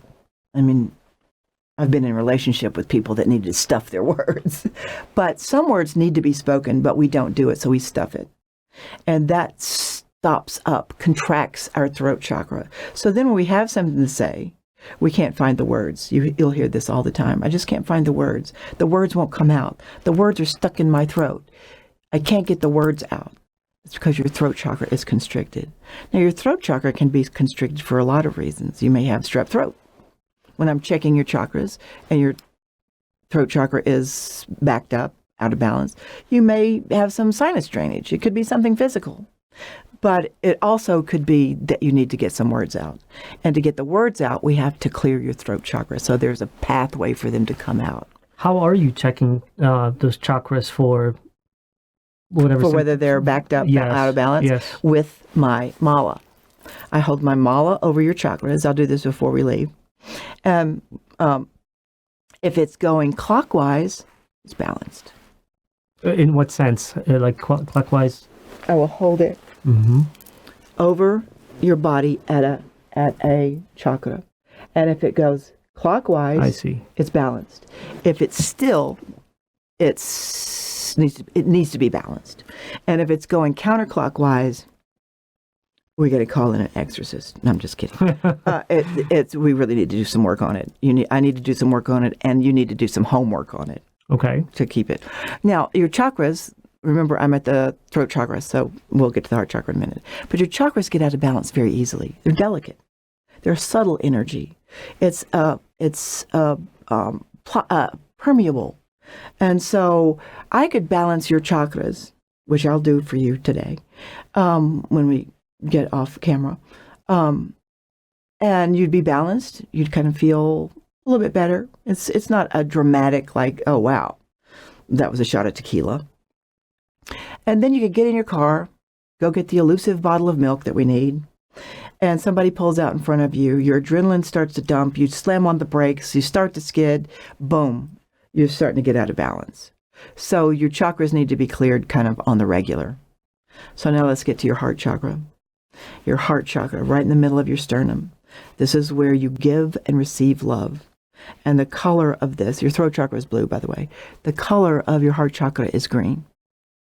Now, if your heart chakra is, let's say my heart chakra was balanced, and you like this mala, and I like you, and so I'm going to give it to you, and I'm in balance in my heart chakra.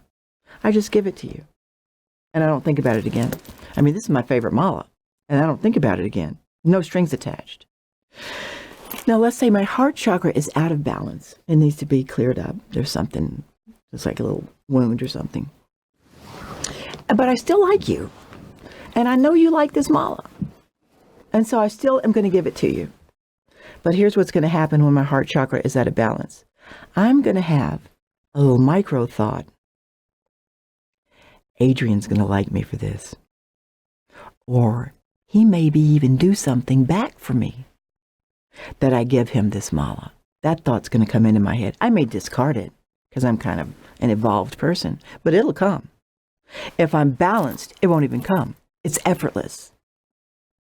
I'm at ease.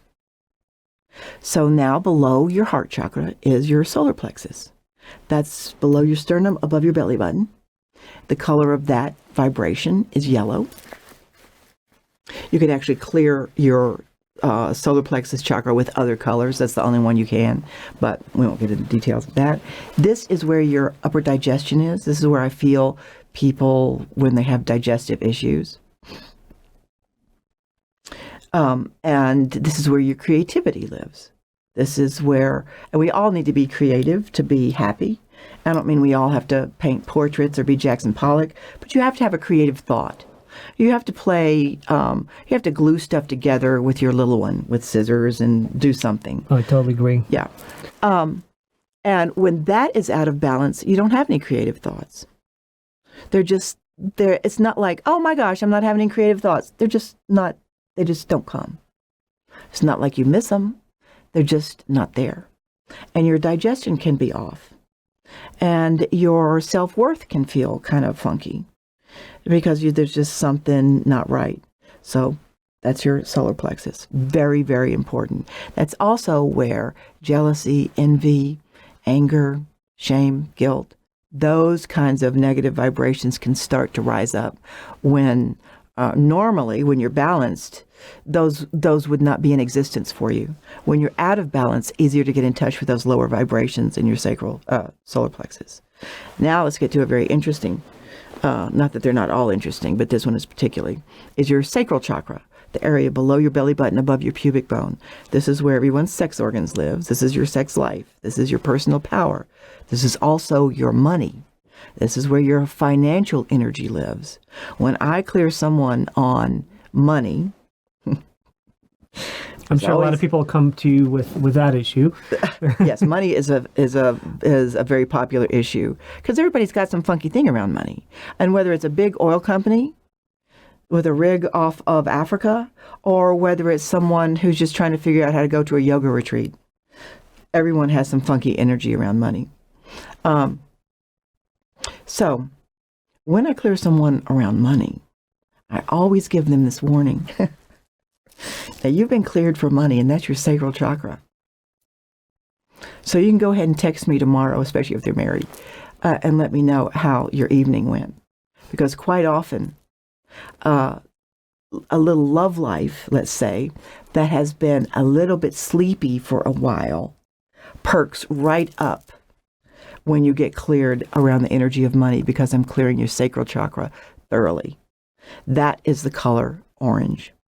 And that is the only color that is, even though that's where your money stuff is. Seems like it might be green. No, it's orange. Then below that is your root chakra. And that is the chakra, it's very critical. It's what your connection to the earth, like to Gaia, to the Avatar Earth. You know, the powerful, have you seen that movie? Avatar, yes. Yeah.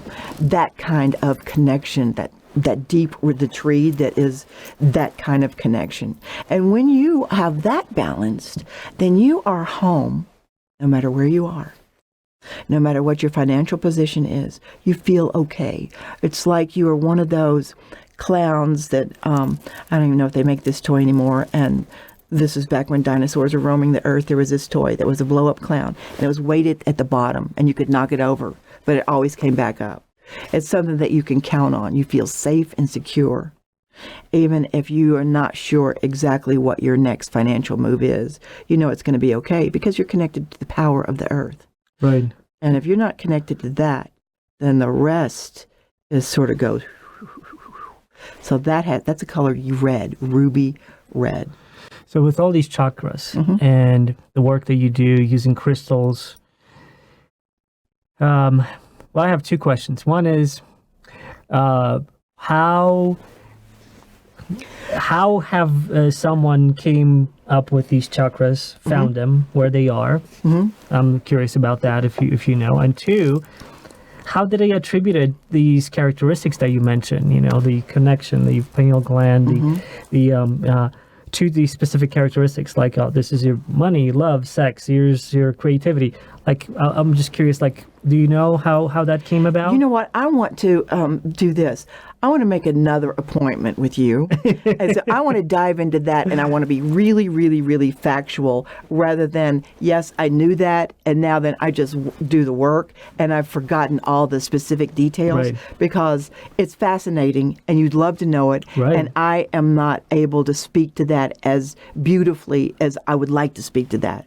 So let's do it again, and then we can dive into that, and I'll be just so riddled with details, and you'll be dazzled. I was just it's curious. Ancient. Let me tell you that. It's ancient. It's some of the depictions of these old drawings that you have, you know, from, I think it was like India, that kind of region where they kind of go about that. But I was just curious, like, how did they come up with? Is it something that was, experimentally done, or was it just wisdom that was passed from a generation to generation? Or because it's very specific things, right? It is specific places, and it's not like there's a specific organ in there, right? I mean, pineal gland, yes, that's a specific organ. Right, but like top of your head your lungs, is you have your the top of your head is the top of your head. Yeah, no. So let's do that one day, okay? Sure, Yeah. sure. Different question. What kind of people come to visit you? Is it more women, or is it more men, or is it evened out? Who is reaching out to you to hire your services to help them out? Do you find it's more women, or is it more men? It's definitely more women. However, the men that come to me are pretty powerful men. Are men who have a lot of abundance, who have very important jobs, who are in very critical time maybe of their corporation, like maybe they're trying to sell something big. They're in a lawsuit with an even larger company. It's been ongoing for years, 4, 6, 7 years, and they really want to get it done. And so they come in to just shift around the energy to see if they can get something like that done. I worked with someone like that, and I said, oh, just text me later on, because they had a meeting to see if they were going to, like the 100th meeting, see if they were going to come to a settlement. Mm-hmm. And I was teaching yoga at the time, and I got a message in the middle of the yoga class, settled. So, why do you think it's more women coming to you? I just think that women are a little more open to the mysteries of life. Right. Yeah. Yeah, I'd resonate with that. I think men are just more rigid, more structured, more, I need to know these factual things, and it takes time for people to, I guess, maybe mature enough to open up to other possibilities. Well, they're just sort of vibrating faster sometimes. And not that women don't vibrate fast, but many of the men that come in to see me, I have to make them hum for 20 minutes before they can settle down to receive anything, because they just want to tell me. They just want to, they come in to see me for answers, but they really want to tell me what the answer is. And it tickles me, and I love them so much, and they're dear to me. And so I let them talk for a while. In fact, I have one that I go, Tom, listen, you're paying me for an hour. I want to help you. But if you want to just talk to me, I'm happy with that too. But you're going to have to be quiet and let me talk if we're going to do any work on you. But if you just want to talk, that's cool too, because you're going to come back next week, right, and maybe I get to talk next week. But yeah, and humming is a magical thing. Humming calms their mind and gets them centered. Are we talking about like the type of? Yeah. Oh, I like but I really just like I put on music that is monks humming, and it kind of goes like, I'm not a hummer or a singer, but it kind of goes like hum. It's really elongated. It's really a strong vibration, and they're doing it with the monks, so it's not like they're doing a solo. It is very relaxing. I've listened to some of that on YouTube. There's meditation channels, and we'll talk about meditation as well. If you like that, I would love to turn you on to some other tones that sound like spa music, but they're actually changing your DNA. They're changing your negative patterning, and it just sounds like spa music. So remind me to tell you about Absolutely. Yeah, I'd love to hear that. I find relaxing some of those binaural sounds. Those 528, 417. You're talking about the frequencies? Yeah, frequencies, but also like it feels, frequencies, but also the binaural aspect, I think of it, is where you have one ear, the other ear, and it kind of like oscillates like that, and kind of maybe meets in the middle somewhere in your brain, and see how it does? It just I don't know, it just feels good. So that's just yet another kind of aspect of like, hey, I don't know why that is, but it just feels good. So I sometimes just listen to it because it does. And so feel if good. that works for you, imagine it's not something you can really see, although you can hear it, but it's just a tone. Yeah. So is that magical? Is that mystical? Is that psychic? Or is it science? Right. That's a very good point. That's a very good distinction, because I'm pretty sure that's science. If it's it is science in terms of like delivering certain frequency. We can control that. I can give you 528 hertz, 520, whatever you want. We can generate that.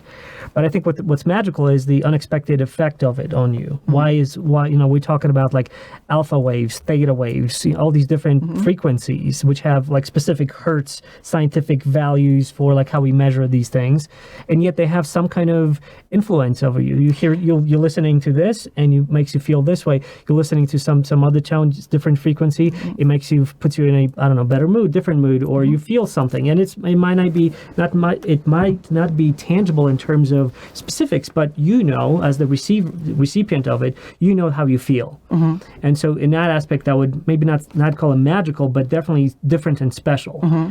And definitely, it's a tool to lift up your vibrations. But let me ask you this question. Those are tones that are hidden in music, sort of. Right. Now, do you find that as sort of mysterious if you were listening to a song with lyrics that you recognized?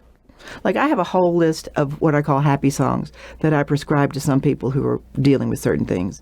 And I say, while you're brushing your teeth, listen to these 4 or 5 songs, and your vibrations will be lifted for the rest of the day. One is happy. I'm happy. Do you find that as mysterious as the tones? I can listen to that for hours. Actually, in fact, because I'm happy, that thing can just run for like 3 hours straight. And in fact, there's like YouTube channels that have it just stitched together into a big loop, and you can listen to that for 10 hours. That's just amazing. And it lifts your vibration. It does lift your vibration. Yeah, if you like, music makes people happy. Happy music makes people happier, and so there is something to it. Now that's science, right? That's a frequency that is coming out of that mysterious radio CD streaming device, and going into your body and changing something in your body. Right. So it is in a way ephemeral because we can't put a finger on it, yet we do know the effects of it. Mm-hmm. What are some of the things so we're talking about psychic stuff, things that are coming to us from the universe and things that we possibly can't measure yet or figure out, wrap science or stick it into a box called science. Mm-hmm. What are some of the things that you don't believe in? You, as a psychic, you believe in, that energy and those things coming in. So that's a belief and then you feel it, but what are some of the things that you don't believe in? I don't believe in I don't believe in anything that I see for the first time. Like, I'm studying some different kind of energy work right now, and I'm watching it happen, and there's some effects that are happening, and it's obvious that there's a physical thing going on, and I am skeptical. This is some body work that's done, and it's done by someone who's going to be very famous. And it's odd looking to me. Now, think about that. I'm a psychic. That's why I asked that question. And so what is weird to you? Yeah, that is weird to me. And I can't remember the name of it's a doctor, it's a chiropractor that has gone into energy healing. I'll get that name to you. After the podcast. Where's he or she based out of? Are they in Utah? I can tell you where you can see him. He is being represented, I guess you would say, by Goop. Do you know what Goop is? Oh, yeah, with Gwyneth Paltrow. If you go, in fact, on Netflix, there's a special on Goop on Netflix right now, and he's on there. Right. And I'm studying his modality, and I am going, okay. Interesting. I'm going to have to learn more about this. Right. I mean, I would love to go just to a workshop, a seminar, and see exactly. Because I'm like everybody else. If it's new, I'm really skeptical, psychic. Interesting. Mm-hmm. But once I understand it, I may incorporate that into my practice. Right. But right now, it looks funny to me. And a lot of influential people are behind it, but I'm still, I need to know some more. But I think your question was bigger than that. What do I not believe in? I don't believe in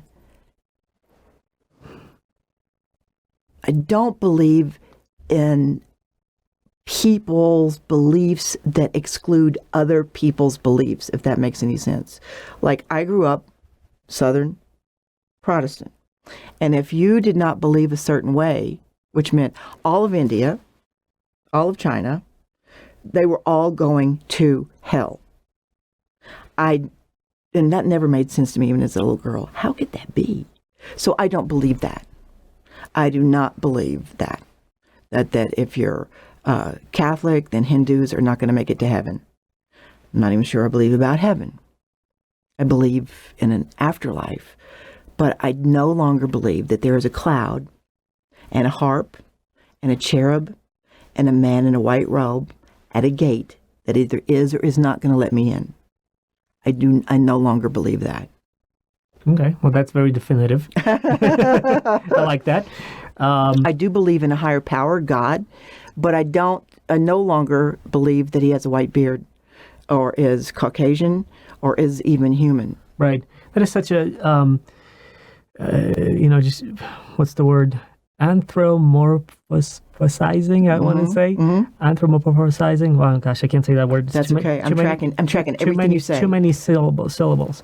It's trying to make something into a form of a human. It's what it means, which is you're trying to that's why, the depiction of God in terms of a, white man with beard and all those human attributes. Because it's, if God is universe and this whole space and something beyond, then our puny brains can't wrap themselves around it's it. Right. Impossible. I mean, I see why it was created, and I understand why people do believe that. I can't. I can't. Right. It sort of hurt me. There's something that was painful about it, even growing up as a little one. Okay, what? This person made the universe? This person made the universe. Well, who made him? I have dozens of other questions over here, but I'm afraid we're going to basically just run out of time. We've been talking for almost 2 hours now, and it's been really fascinating. I have to say that I don't know, and I can't generalize, and I typically don't like to generalize, but I think you've changed my idea about psychics. I've never been to a psychic, so you might be a special psychic. Oh, you know what? Let's just say that. Yes, I am definitely the most special psychic ever. You are the most special psychic that I've met. No, thank you. The population of one. But see, that's what I like about this conversation on this show is kind of exploring those things, and trying to open up my mind and anybody else's mind on possibilities and learning some things and different perspectives and changing perspectives perhaps. And so I appreciate it, and I would love to meet with you again and maybe dive into some other topics or maybe even talk about chakras or maybe more specific I would love things. to. I would love to. I'll have such a tale about chakras that I'm going to see your eyes glass over. I was going to ask you about some of your clients in terms of like the most surprising things that happened to you when you were doing work with someone, good or bad. Mm-hmm. But I think we're going to leave that for the next. Oh man, that's a cliffhanger. That's a good one. Yes, you're brilliant. Yes, so that's what I want to do with awesome. That. Great, love to talk about that. Thank you for being on the show. It's my pleasure. You're delightful. I really appreciate your energy, your person, and the stuff that you were willing to share with us. And if there's anything that you want to end the show with in terms of telling someone shout outs to anyone or anything that you want to leave the show with, this is your time right now to throw some things out. You know what? If not, I'll just close it down. I'll leave it with to really everyone in the podcast audience that just be kind, be kind to yourself, and to the skeptics out there. To be kind, be skeptical, ask the questions. If somebody cannot take the skeptical questions, then they shouldn't be doing the work, really, I don't think. I think they're too into their ego. I mean, those are the most gentle, skeptical questions I can. It's very easy, but it's not my ego that's talking, and I believe in what I'm doing, and I'm easy about it, and I don't have to be right all the time. Yeah. Great. So, well, super. thank you for being here, and until next time, join us. Watch the podcast, share it with others. Hopefully you found something interesting in this show, and we'll see you next time. The world is full of interesting people with wisdom and extraordinary experiences to learn from. Join me on a journey to discover them, speak with them, and learn from them. I'm Adrian Sinclair, host of A Podcast with Interesting People at apodcast.com.